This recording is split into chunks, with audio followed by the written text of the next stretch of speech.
Donc on va vous expliquer un peu qu'est-ce qu'on fait, qui on est. Et après vous nous direz, peut-être vous nous guiderez vers ce que vous avez besoin qu'on vous explique en termes de l'histoire. Plus facile de démarrer Après, par n'hésitez là. pas à poser des questions, hein. Lindsay, je sais que tu as toujours souvent des questions. N'hésite pas. Alors l'histoire, elle est assez simple. On est à la base une compagnie familiale, donc une société familiale mauricienne. D'accord? Donc qui a été montée par notre père dans les années 90. Donc dans les années 90, la société est mise en place et on saute un peu les étapes. En 96, il y a un peu des lois locales qui sortent sur comment dynamiser le tissu local industriel, Pioneer Certificate, où en fait le ministre des Finances de l'époque trouve une façon de venir un petit peu motiver les industriels locaux à fabriquer localement plutôt qu'à importer et à vendre. Donc c'est là le point de départ d'une, je pense, une belle histoire de l'île Maurice dans l'industrie, en tout cas dans la nôtre en particulier. Pourquoi? Parce que d'importer un produit fini était taxé, mais d'importer les matières premières n'était pas taxé. Donc l'idée était quoi? Était d'importer le savoir-faire plutôt que d'importer le produit. Certains ont décidé d'arrêter, d'autres ont décidé d'aller dans l'aventure et de se lancer. Donc c'est comme ça qu'en 96 naît ABE et en 98 se fait une joint venture à 50-50 entre une entité mauricienne et une entité sud-africaine. Je vais vous corriger si je rate certaines choses. Ouais, juste pour préciser aussi que donc ABE est une société sud-africaine de la chimie du bâtiment. Donc là, on n'est plus sur des produits de revêtement du bâtiment, d'étanchéité, toiture, protection des sols, protection des métaux et tout. Donc chimie, vraiment un truc technique. Voilà, chimie. Ils font beaucoup de choses en Afrique du Sud. Ils ont une infrastructure très en avance sur notre pays à cette époque-là. Donc ils ont effectivement une industrie locale très performante. En 98. Notre père et ABE Afrique du Sud font une joint venture à Maurice et donc est importé le savoir-faire, surtout la technologie. Et là est construite la première unité de production qui prend le nom de ABE Industrial Product. Voilà, allez, en Afrique du Sud c'était ABE Construction Chemicals, à Maurice ils ont dit allez ABE Industrial Products. Se fait localement une partie des produits et commence à rayonner cette chimie qui était très peu connue dans notre marché. Donc ça apporte énormément de solutions aux constructeurs, c'est ça qui est important. C'est que les solutions ne sont pas que des produits, c'est aussi du temps. Donc la disponibilité de solutions locales, et de solutions techniques. Donc le savoir-faire est importé, la première entité de production était du côté de Coromandel, et le partenariat est maintenu. Dans les années 2000-2002, l'Afrique du Sud passe par des moments un peu compliqués, il faut citer ça, et les partenaires sud-africains font savoir aux partenaires mauriciens, messieurs, on a des choses plus importantes à gérer chez nous en local, en Afrique du Sud, et ils prisent la décision de récupérer leur actionnariat et de construire une entité 100% mauricienne. Donc en 2002, la société devient 100% mauricienne. D'accord ? Les Sud-Africains, donc ABE, acceptent que la société conserve son nom aussi. Donc on a le nom, le logo, les recettes, tout est en interne. Donc la production continue et là on devient des licenciés. Très simple, un contrat de licence, vous avez le droit de produire sous certains critères bien définis dans un contrat.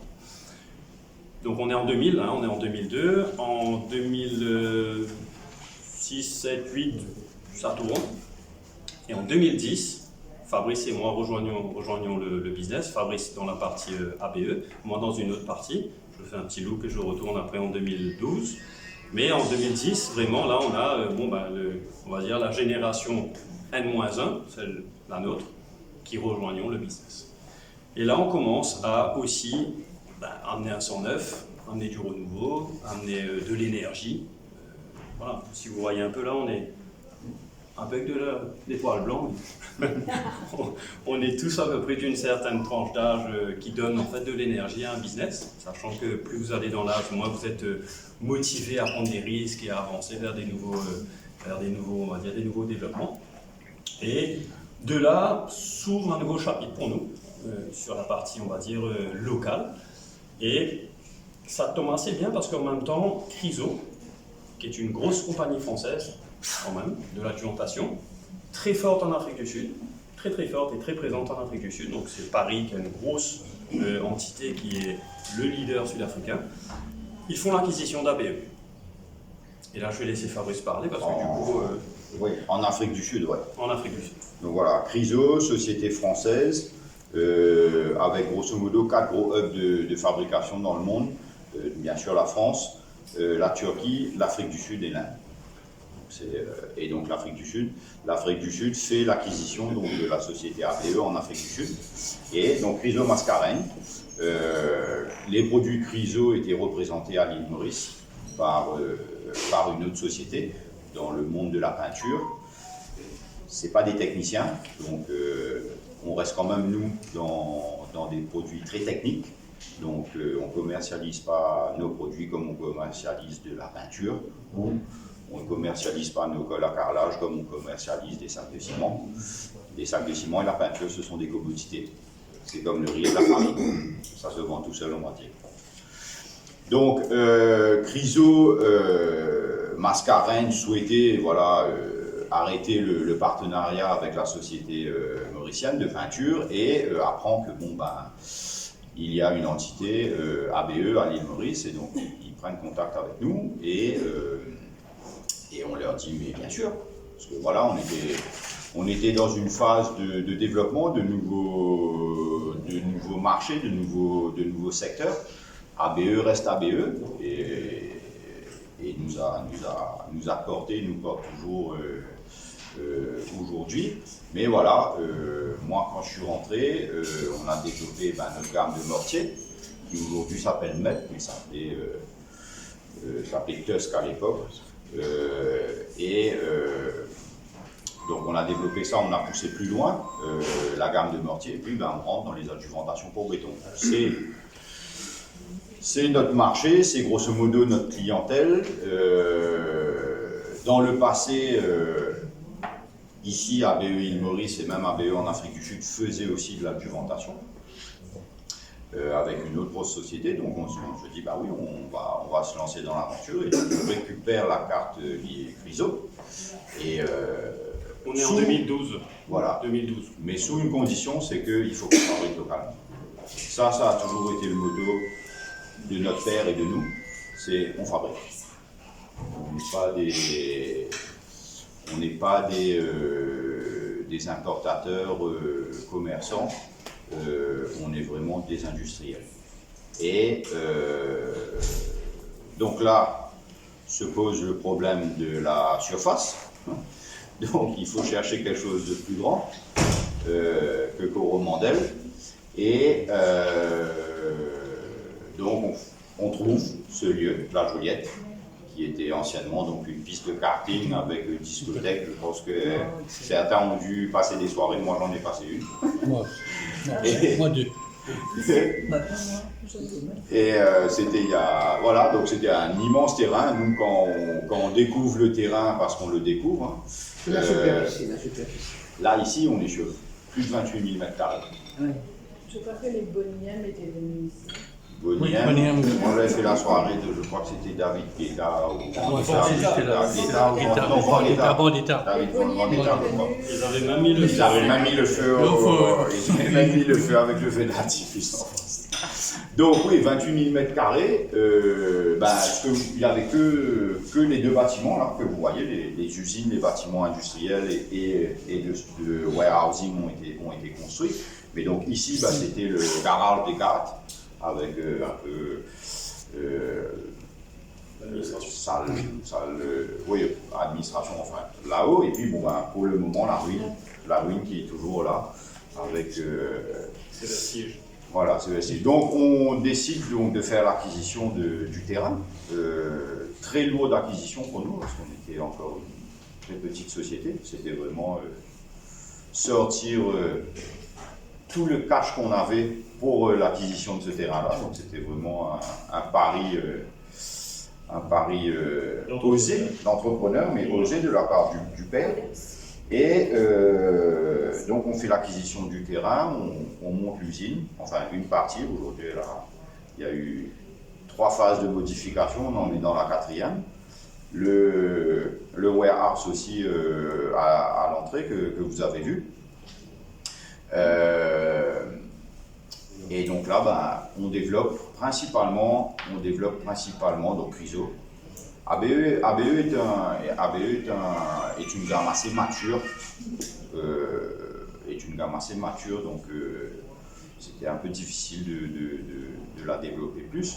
Et on rentre vraiment dans les mortiers en se disant bon, il n'y a qu'un seul player sur le territoire mauricien, Dry-Mix, donc il faut en mettre 2. La concurrence est toujours saine. Donc on pousse dans les mortiers sans aucune connaissance technique. Vraiment, c'était de la recherche Google sur comment formuler une colle à carrelage, comment formuler un crépi. On met du charbon, on met du ciment. Il y a on va dire, du sel et du poivre qu'il faut rajouter dedans, on ne savait pas. Donc voilà. Et Chryso nous amène vraiment le côté technique, là, vraiment avec Chryso Mascarenhs, le directeur technique en place là-bas. Et Amaury, à ce moment-là, nous rejoint, après avoir fait une petite boucle, parce que personnellement, moi, je ne pouvais pas gérer l'opération et le commercial et tout, ça commençait à grossir pas mal. Mais ce que Chryso nous amène, c'est de se dire, nous, on ne sait pas. Et il faut qu'on aille chercher quand même des techniciens, des ingénieurs chimistes qui vont nous formuler sur toute la gamme mortier. Donc là, on opère une recherche et on trouve un candidat extraordinaire. Donc on va le débaucher de chez Saint-Gobain, de chez Weber à l'époque. Weber et Boutin. Donc à l'époque Weber et Boutin, maintenant c'est Weber Saint-Gobain, donc c'est la grosse marque mortier de Saint-Gobain. Donc on le débauche, il a notre âge, c'est aujourd'hui un super pote aussi à nous. Il est reparti bien sûr, il est reparti chez Weber, chez Saint-Gobain, mais il arrive, il était ingénieur chimiste, spécialisé dans les mortiers, et c'est avec lui qu'on lance MET, mortier enduit professionnel.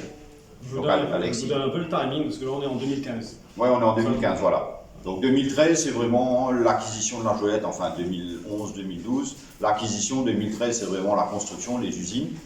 Les équipements, avec le père, on va chercher quelques équipements pour fabriquer des mortiers. Avant, on avait un mélangeur à béton et on faisait des mortiers dedans. Donc là, on est aussi assisté par Lafarge qui nous présente une très grosse société mondiale, italienne à la base, mais nous, on rencontre les Français qui s'occupent de la zone. Et c'est vraiment eux, je travaille toujours énormément avec eux, c'est vraiment notre équipementier principal dans l'usine, qui nous ont beaucoup amené de connaissances au niveau des équipements. Et donc là, 2015... Attends, juste pour vous donner alors, donc on récupère la carte Chryso en officiellement 2012-13. Ouais, 2013. 2013. Ils font, on peut dire des chiffres, ils font à peu près 3000 litres par mois. Aujourd'hui, on expose plus de 100 000 litres par mois. Donc, c'est vous dire qu'on a, et en 2015, donc Steve nous rejoint. Steve est un peu le bras droit de Fabrice à cette époque-là sur toute la partie argumentation, donc la partie Chryso. Et ce que Fabrice dit bien, c'est que ce que nous apporte surtout Chryso, c'est l'assistance technique qui manque dans notre pays. Les formulations, ouais. C'est-à-dire que c'est des gens qui sont à l'écoute du client et qui vont auprès du client récupérer le maximum d'informations pour pouvoir travailler ensemble en partenariat et développer ce que le client, donc ce que le marché demande. Parce que ça aussi c'est un grand move qui nous a permis de nous positionner comme vraiment assistance technique chantier. bien important parce qu'en fait, c'est ce qui nous a... Dans les besoins. Voilà. Et c'est surtout que, vous savez, quand vous construisez, vous avez tous les petits soucis du monde. Au final, il faut rendre un projet parfait à un promoteur, développeur, voilà. Donc, vous êtes vous un peu isolé, parce que vous êtes entre vos barricades de chantier et vous travaillez avec vos stress, que ce soit le stress de main-d'œuvre, de matériaux, de logistique et autres. Ben, quand vous avez des gens qui sont à votre écoute, vous déchargez sur leurs épaules une responsabilité qui vous fait un grand bien.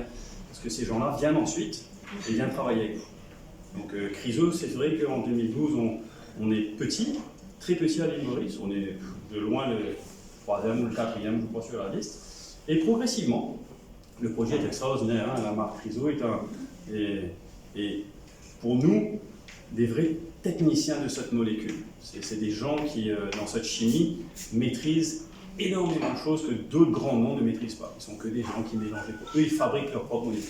Et ce sont combien de personnes quand vous parlez des gens? Ici, on a une équipe régionale, Île de la Réunion, qui nous apporte tout ce service technique. Ils sont trois personnes j'avais Emmanuel, Jean-Marc et un peu des techniciens sur la Réunion. Oui, 3. Enfin, 3-4 relais. Ça, c'est des relais. Non, Chryso Monde, c'est des grosses usines, c'est énorme. Hein. Ouais, donc Chryso. Ici, en local, nous, on a une équipe assez réduite par des opérateurs, mais nous, notre équipe, on n'a pas besoin d'être plus.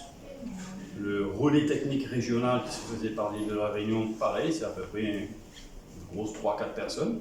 Mais ensuite, le backstage derrière, c'est énorme. C'est des usines et des gens sur Paris qui sont là pour ça.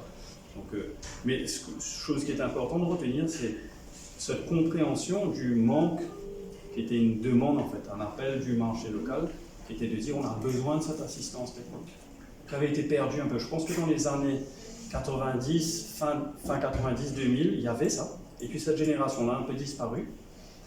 Et nous, on est arrivés, on a repris ce flambeau et ça a vraiment donné énormément de présence, énormément d'écoute.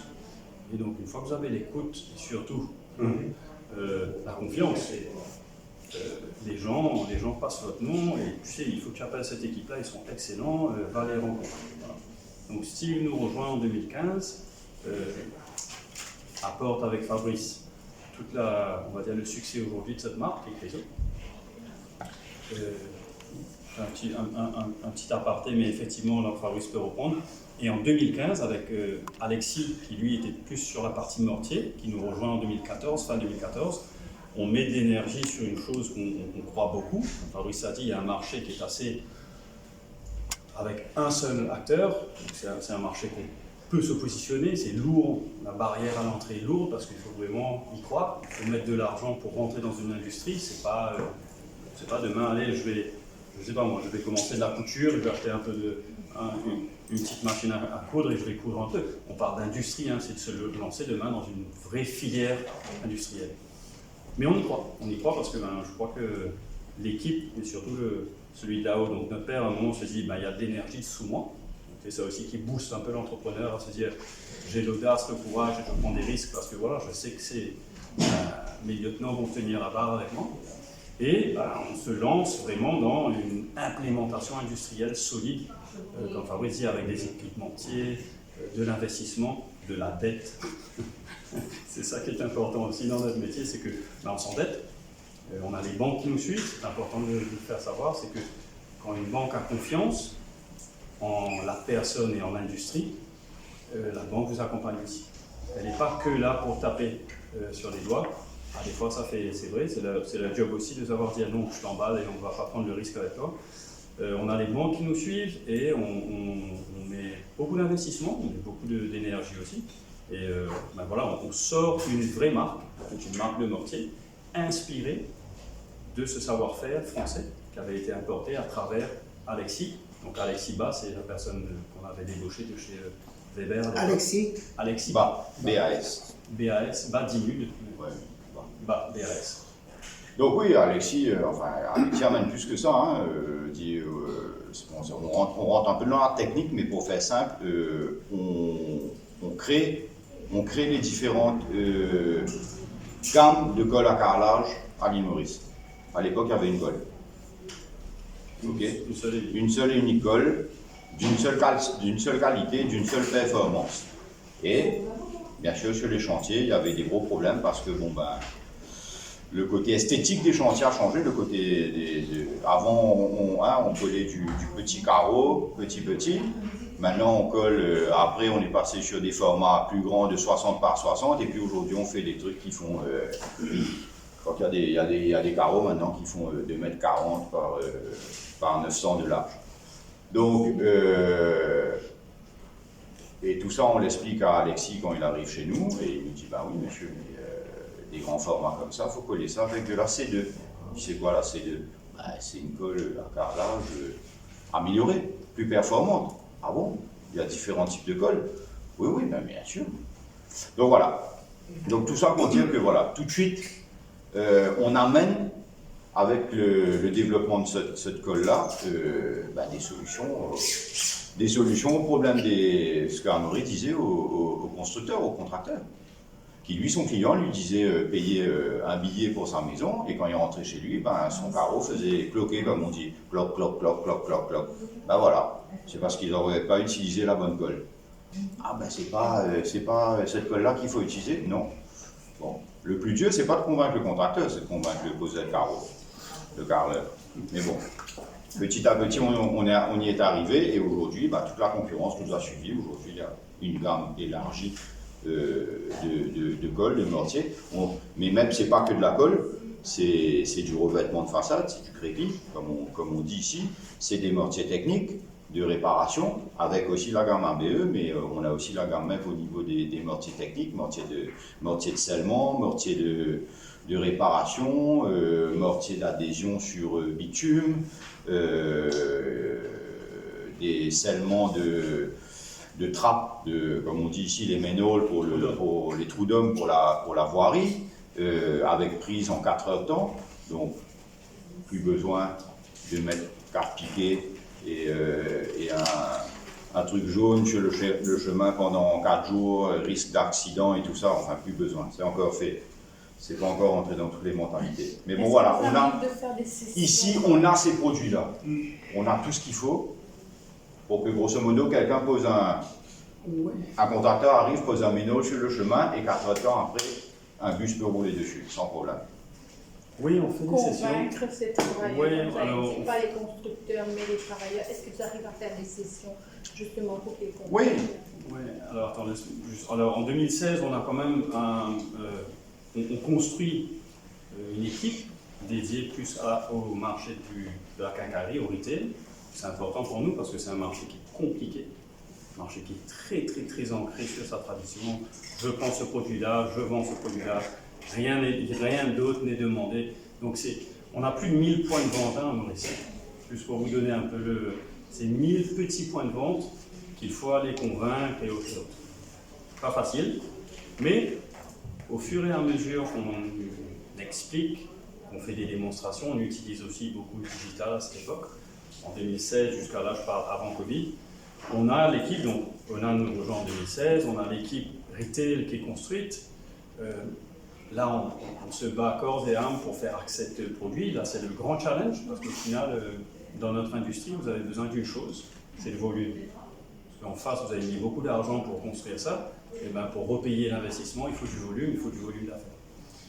Donc notre grosse priorité du moment était de faire vivre le retail. Les pros, c'est facile, ce qu'on appelle le B2B, on se parle, technique, la personne en face c'est un site engineer, c'est un site manager, c'est un architecte, c'est un ingénieur, c'est un project manager, c'est des gens qui sont en écoute, c'est des gens qui comprennent ça. Donc c'est des gens qui veulent bien évoluer positivement. Quand vous avez en face de vous des gens qui sont des commerçants, pour eux c'est le temps de passer le produit qui leur intéresse. Donc ce qui est demandé, si je veux, je ne vais pas utiliser des noms, mais si je veux cette boisson gazeuse, je veux cette boisson gazeuse. Il ne va pas lui dire, tu sais, il y a cette nouvelle boisson gazeuse qui a des bulles plus fines, non. Lui, hop, il met sa petite marge dessus et c'est vendu. Lui, c'est sa rotation de stock qui compte. Donc nous, notre gros challenge à l'époque, c'était ça. C'était donc à travers l'équipe de retail, qui aujourd'hui est une équipe qui rayonne sur l'ensemble du territoire, c'est de faire exactement ce qui s'était fait dans la partie pro, de faire accepter tous les avantages que vous avez à vendre ce produit. ce n'est pas de la magie, ça passe beaucoup par de la communication, beaucoup par de l'investissement dans tout ce qui est support de marketing et autres. Mais à un moment, l'anglais dit ça, vous avez le spark, et là ça décolle. Donc à un moment, on a réussi à avoir cette attention du marché, qui nous a entendu pour une chose. On a été la première annonce à dire vous pouvez faire du carreau sur carreau, donc coller du carrelage sur carreau. Et c'est là où les gens se sont dit ah tiens, si ça peut faire ça, c'est que c'est une très bonne colle parce qu'au final les autres ne peuvent pas le faire. Donc c'est une approche différente. Donc c'est des intelligences aussi de communication dans notre métier. C'est pas que de la technique. Si on reste que technique, à un moment, les gens ils sont pas intéressés, ils veulent juste avoir des choses comme ça.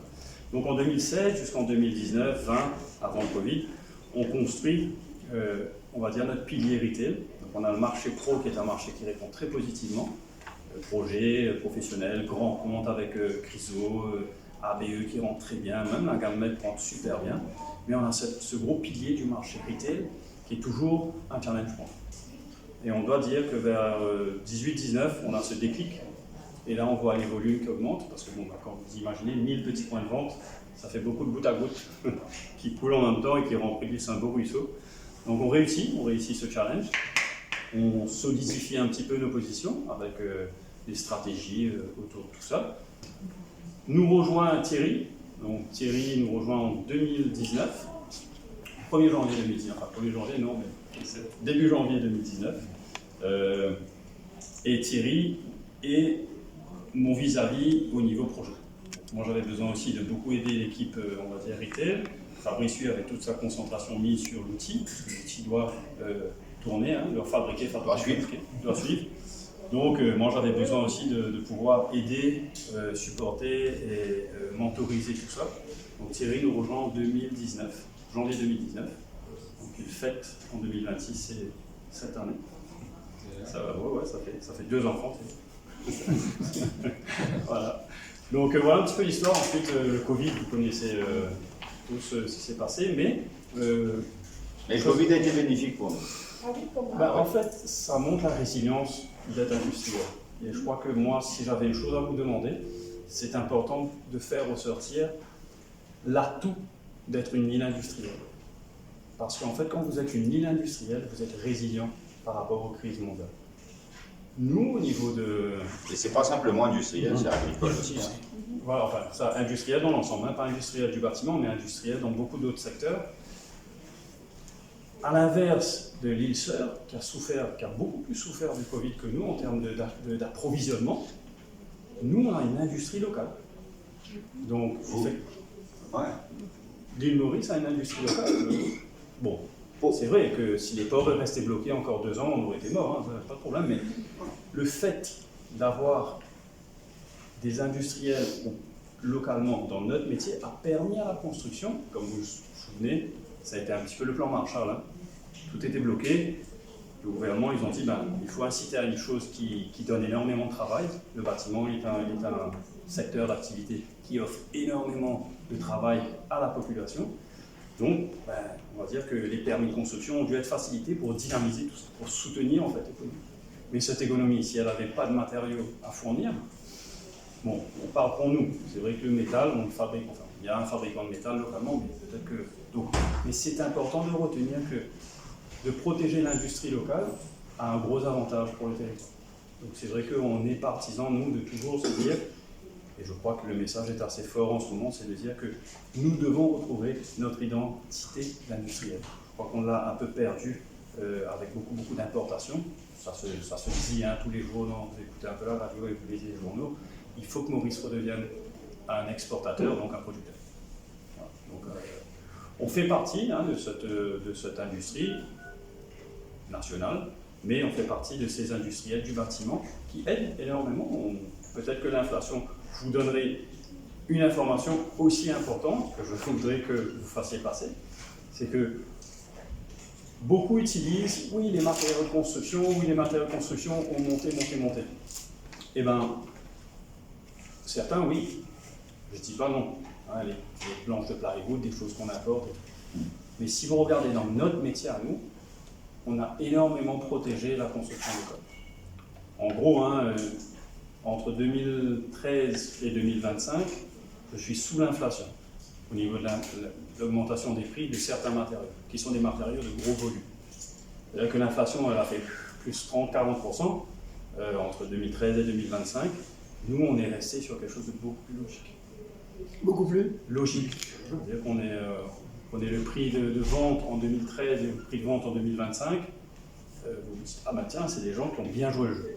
Bien sûr, on a eu des augmentations de salaires, des augmentations de matières premières, tout, la devise qui a explosé, enfin, oui. Mais dans tout ça, vous avez l'intelligence de l'efficience industrielle, de fabriquer ça avec une main de fer, dans un gant de velours, mais une main de fer surtout, pour rendre votre unité plus efficiente et permettre de soutenir ces augmentations de prix en se disant, ok, on doit passer un peu de prix, mais pas tout.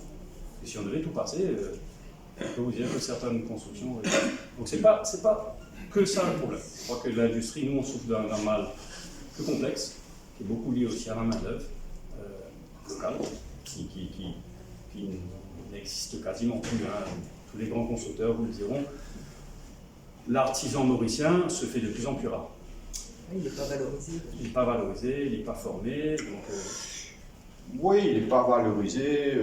Enfin, je ne dirais pas que l'artisan mauricien se fait de plus en plus rare. Moi, je dirais le contraire. Je dirais qu'il y a de plus en plus d'artisans mauriciens, donc beaucoup qui se mettent en self-employed, mais qui ne veulent plus travailler dans un cadre strict, dans une industrie ou dans une compagnie.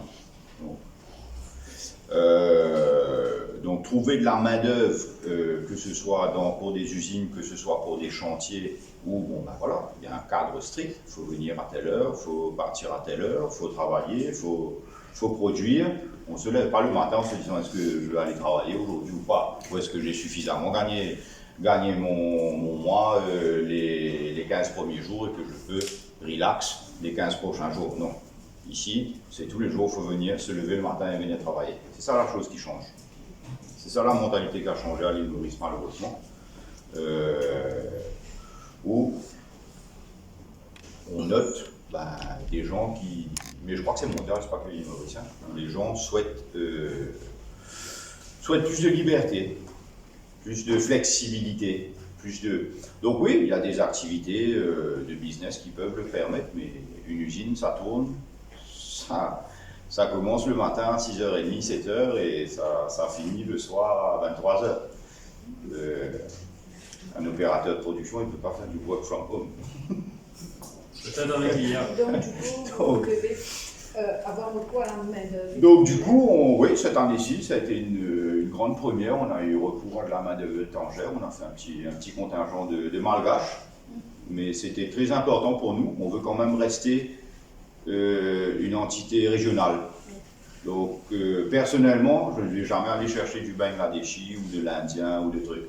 Je reste mascarengue, je reste océan Indien. Donc c'est pour ça qu'on a on a fait le choix d'aller sur une petite équipe, hein, ils représentent c'est 10 sur... Quel pourcentage de votre ressource humaine par rapport à l'autre? Overall, on est 67 ici, ils sont 10, donc vous voyez, et dans l'usine, on est en opérateur propre, il y a une trentaine, donc voilà, c'est un tiers, 10 sur 30, pour que les opérateurs. Hein. La compagnie elle-même, c'est un headcount de 67 personnes, tout compris, hein, management, sales, logistique, gros 70. Voilà, gros 70. Donc, Et vous êtes satisfait avec très satisfait. Ouais. Enfin, même satisfait de ma main-d'œuvre, moi, hein, c'est pas. C'est même de notre main-d'œuvre locale. Moi, j'ai des bons soldats dans mon usine. C'est juste le recrutement qui compte. C'est les nouveaux. J'ai malheureusement, au niveau de la main-d'œuvre locale mauricienne, j'ai une main-d'œuvre qui vieillit. C'est des gens qui vont arriver. C'est le renouvellement qui est compliqué. On trouve des pépites, hein. On a trouvé quelques pépites. Ouais. On a trouvé quelques pépites, mais voilà. J'ai des gens, des opérateurs ici qui nous ont connus. On avait 12 ans. Oui. Qui ont travaillé avec notre père. Ils nous voyaient le samedi matin venir faire un tour à l'usine Et voilà, donc c'est Fidèle. fidèle. Ah non, ça, il n'y a rien à dire. C'est le renouvellement qui est plus compliqué. C'est le renouvellement qui est Avec les plus... pépites qui ont Voilà. en qui est plus place. simple. Bon, bah, on se développe aussi, on se développe dans le sens, mais c'est une obligation, on se développe au niveau des équipements. Donc, moins de gens pour faire plus par rapport à de l'équipement. On se développe là depuis 2 ans. On rentre sérieusement dans tout ce qui est unité de production 4.0, plugué avec de l'intelligence artificielle. Tout ça, c'est quelque chose qui joue aujourd'hui et qui amène beaucoup. Au niveau de l'industrie, on ne doit certainement pas, au niveau de la production, rester, on va dire, archaïque. Si on veut évoluer. Je vais vous donner des exemples, parce que j'aime bien parler d'exemples, ça paraît trop. Très simplement, quand on faisait 1 tonne, il y avait un papier qu'il fallait remplir à la main. Bon, ben, si on en fait 200, il faut remplir 200 papiers. Aujourd'hui, c'est connecté directement, c'est un outil informatique voilà, il n'y a plus cette obligation d'avoir une reprise manuelle. De chaque production, parce que nous, ben voilà, la production, c'est, prenez ça comme la cuisine, c'est bien simple, sel, poivre, farine, un peu de levure, et vous faites du pain. Ben, c'est la même chose pour nous, sauf qu'il il faut prendre 500 grammes, et à chaque fois, il faut dire, j'avais 5 kg, j'ai tiré 500 grammes, donc il reste 4,5 kg et tout. Donc c'est l'IA qui vous permet de... C'est l'outil informatique. Programmé. C'est l'outil programmé. Et l'IA amène surtout une touche d'analyse de data. C'est ça l'importance dans l'industrie de l'IA. C'est qu'elle arrive à compiler à une vitesse folle, instantanée, on peut dire, quasi instantanée, les datas que vous retirez de tous vos équipements. Les vitesses de rotation, les vitesses de mélange, les pesages, tout. Et tout ça est compilé et vous donne la performance en temps réel. Un humain aurait pris des mois pour faire ça. Ça aurait été là, c'est on the spot. Je sais que mon usine, elle une tourne. équipe d'auditeurs. Voilà. Ça aurait été des Donc, auditeurs à Et pour 24. votre unité de production 4.0, là, ça se passe comment, vous disiez, pour compter les... 4.0, ça veut dire que tout est interconnecté. Intégré. Donc, tout est intégré, tout est interconnecté chez nous. Donc, les équipements, il y a aussi des sensors un peu partout. Donc, à Maurice, on a développé ce qu'on appelle un MES, un Manufacturing Execution System. Donc, c'est un système qui lance automatiquement les productions. Bien sûr, mais c'est une personne aujourd'hui qui fait ça. Avant, il y avait une batterie de 5 ou 6 personnes qui devaient sortir 200 recettes de production par jour. Aujourd'hui, en l'espace de 2 minutes, les 200 recettes sont lancées. Cadencées comme il faut, tac. Et là, on commence le concret, on commence la production, on commence les pesages, le dosage de tous les produits. Et voilà, et on a en temps réel ça. Donc tout ça, c'est des choses qui sont... Pour ceux qui veulent voir un petit truc, allez-y. Oui. Mais alors, et maintenant, ce qui est important, et pourquoi Saint-Gobain? Parce que quand même, tout ça, on a parlé de... Donc en 2021, on rencontre Saint-Gobain. Donc l'histoire est assez cocasse, parce qu'elle doit être... Donc Saint-Gobain nous rencontre, un peu par hasard, parce qu'on brille un peu sur l'échiquier local. Ils se disent, tiens, ils ont un représentant, une personne qui même est en charge de l'acquisition, des acquisitions de la région Afrique, qui est localement présente à Maurice. Donc elle nous spot, comme on dit, elle se dit, tiens, il y a matière à créer quelque chose de bien à l'île Maurice, parce que bon, elle se renseigne, elle voit qu'il y a une unité, donc Saint-Gobain est un industriel. Parce que nous, une des premières personnes qu'on a reçues à l'île Maurice, après l'acquisition, et ça c'est un grand signal quand même, bon, il y a le CEO, c'est celui qui a signé bien entendu l'acquisition, et juste après lui, il y a eu quand même un grand monsieur du groupe Saint-Gobain, donc, qui est le directeur industriel. Le directeur performance industrielle mondiale. Qui lui se déplace en personne. C'est quand même un groupe qui pèse, pour avoir une autre idée, 3500 milliards de roupies de chiffre d'affaires. C'est pas petit, hein. Cette personne-là se déplace, bon, c'est sympa de venir à l'île Maurice, c'est vrai, mais il n'est pas parti sur l'étage, on vous rassure, et il vient voir. Donc c'est des vrais industriels, ils veulent sentir le pouls de ce qui fait aujourd'hui partie de leur, on va dire, de leur batterie d'unités de production. Ça c'est bien important. Pour moi c'est bien important parce que ce qu'on a beaucoup et ce qu'on apprécie beaucoup avec Saint-Gobain, c'est que ce n'est pas des financiers uniquement. Ce n'est pas des fonds d'investissement qui achètent une compagnie, qui la font tourner pendant 3 ans, qui dégraissent au maximum, qui enlèvent des gens et qui la revendent 3 ans. Non, pas du tout. C'est des gens qui vont être dans le long terme et qui vont être dans l'industrie. Ça, c'est bien important. Donc en 2021, petite anecdote aussi à relever, nous, on n'est que des licenciés de 2 marques qui s'appellent ABE et Chryso, qui représentent quand même un joli chiffre d'affaires dans notre compagnie. Donc on va s'appeler la famille Miaville. Et donc on commence à discuter sérieusement. Arrive le moment où il faut annoncer à ces 2 marques et dire, écoutez, on va rentrer en discussion avec un gros groupe qui s'appelle Saint-Gobain. Est-ce que ça va vous poser problème? Parce que bon, il y a quand même, c'est un peu 2 colosses, hein. Chryso c'est très gros. En face de lui, d'avoir une famille mauricienne, c'était sympa. D'avoir un géant comme Saint-Gobain, peut-être que ça va le déranger. Donc, on les informe, c'est une obligation. Et effectivement, ils nous répondent, ils lui disent, oui, écoute, c'est vrai, on a passé des très bons moments ensemble, on aurait préféré continuer avec une famille, c'est plus facile pour nous, mais pas de no-go, c'est ok.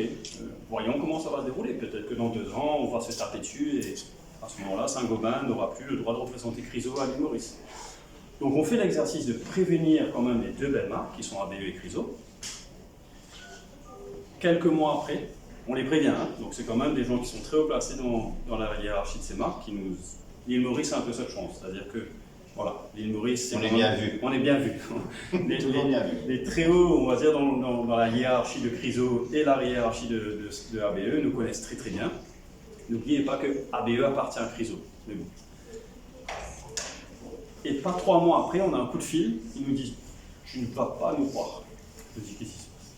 Enfin, Fabrice, il dit Saint-Gobain va racheter Chryso. Je dis ah bon? Donc du coup Saint-Gobain rachète Chryso, du coup rachète ABE dans le monde.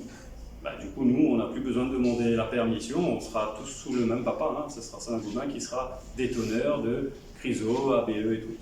Donc ça s'est fait dans la même année. Ils ont signé, donc Chryso a été acheté le 29 septembre et nous avons rejoint le groupe Saint-Gobain le 1er octobre. De la même année, coup sur coup, pouf pouf. Donc ça c'est un petit peu, on va dire, les planètes qui s'alignent un moment dans l'histoire d'une compagnie. C'est pas tout le temps que ça arrive. Je crois que c'était un peu ce qui devait se passer. Donc Saint-Gobain arrive à l'île Maurice et Saint-Gobain en fait nous apporte, là si vous avez compris, on est 3 métiers. On est 3 marques. ABE c'est plutôt de la chimie technique, Chryso c'est plutôt de l'adjuvant dans des bétons et la marque MEP c'est des mortiers, des cols à carrelage et crépis.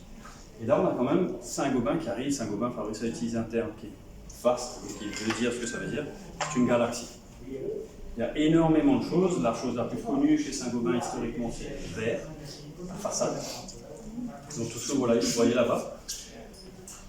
Bien important à savoir, Saint-Gobain est présent à Maurice dans le verre, en termes de chantier, en termes de, on va dire, de symboles. Beaucoup de marchés LEED, LEED, vous avez dû entendre parler de ça, c'est une certification environnementale des bâtiments et même des smart cities en ce moment, ont besoin de verres de performance. Les verres de performance, ça vous permet de faire bénéficier au bâtiment des performances énergétiques que des verres normaux ne vous donnent pas. Si vous vous mettez derrière ce verre-là, demain avec le soleil tape, vous allez mourir. Déjà, vous allez avoir du glaire, donc ça va beaucoup vous éblouir. Les verres haute performance sont des verres en fait qui sont travaillés pour ça. C'est des verres qui vous permettent de réduire l'impact de votre bâtiment. Ça, c'est un énorme pilier de Saint-Gobain. Donc Saint-Gobain est là. Saint-Gobain a fait les Smart Cities que vous connaissez bien, celle de Moka. Il y a des grands marchés qui ont été gagnés par Saint-Gobain. Le Technopole, pareil, un marché qui est gagné par Saint-Gobain. Dans le nord, vous avez un autre. Donc Saint-Gobain est présent au niveau glace. Glace est ce qu'on appelle un cluster chez eux, qui n'est pas piloté par Maurice, c'est piloté par l'Afrique du Sud. C'est trop technique, c'est trop grand, c'est des marchés qui ne peuvent pas être pilotés par des petites entités comme nous. Donc c'est l'Afrique du Sud, le headquarter même est l'Afrique du Sud. D'accord ? Ensuite, il y a toute la partie qu'on appelle plafond, enfin partition. Ceiling, partition. Je ne sais pas si vous avez réalisé, mais on n'entend pas beaucoup d'écho. Tout ça, là, ça, c'est éco-fond. Donc c'est en fait, c'est esthétique aussi, mais ça permet d'avoir une très très bonne résonance des bâtiments. Donc tout ça, ça fait partie des offres aujourd'hui qui sont proposées par Saint-Gobain. Oui, ça c'est eux qui proposent. Donc Saint-Gobain, c'est le plus gros industriel, le leader mondial de ce qu'on appelle la construction légère. Construction légère, c'est ça. Bon, je ne peux pas tarder. C'est une partition. Au lieu d'être des blocs qu'on construit en Maurice, de faire une chambre, vous mettez une partition. Vous avez un gros impact qu'on oublie et que Thierry a fait ressortir dans un article. C'est même, tiens, il faut absolument en parler maintenant. C'est que quand vous faites un mur en partition, vous n'utilisez pas d'eau. Alors que quand vous montez des blocs, vous utilisez beaucoup d'eau. Ne serait-ce que pour crépir, il vous faut 5 litres par mètre carré. Donc si vous faites 20 mètres carrés, vous avez fini pour monter 100 litres d'eau. Les 20 mètres carrés, c'est rien. Donc les bâtiments, l'eau aussi est un la réactivité, la mise en œuvre, la propreté, l'efficacité thermique, sonore, enfin tout ce que vous pouvez, l'impact environnemental, tout est moindre. Donc il n'y a que des avantages. Mais aussi, il faut le retenir, c'est de la construction sèche. C'est des matériaux qui n'ont pas besoin d'eau. Donc c'est vrai que c'est des solutions qui demain, je pense, à Maurice même feront sens pour certains développements, de plus en plus. Oui, parce qu'aujourd'hui, c'est pas... Partition, c'est... Est-ce qu'il y a une matière comme ça? Moi, j'ai vu récemment.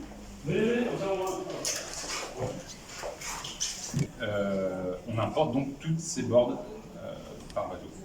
Maintenant, ces boards, en fonction des caractéristiques physico-techniques, chimiques, elles ont des performances acoustiques, thermiques, en fonction de l'absorption du son, etc. Et en fonction de ce qu'on cherche, ce qu'on souhaite obtenir, on place ces différentes boards en fonction de leur épaisseur, en fonction de leurs caractéristiques. Et de là, aujourd'hui, en fait, à force de placo, c'est qu'on vend un système.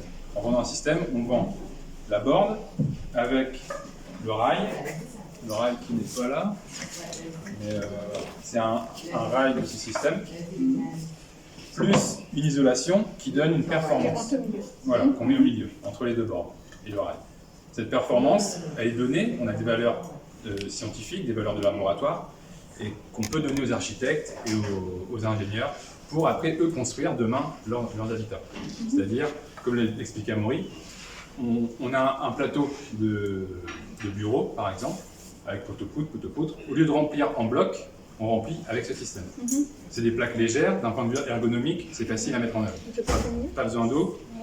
Voilà, c'est petit, hein, c'est un échantillon, mais ça fait en moyenne 2,4 m, 2,5 m, 2,6 m. Donc au niveau du coût, c'est un peu plus élevé.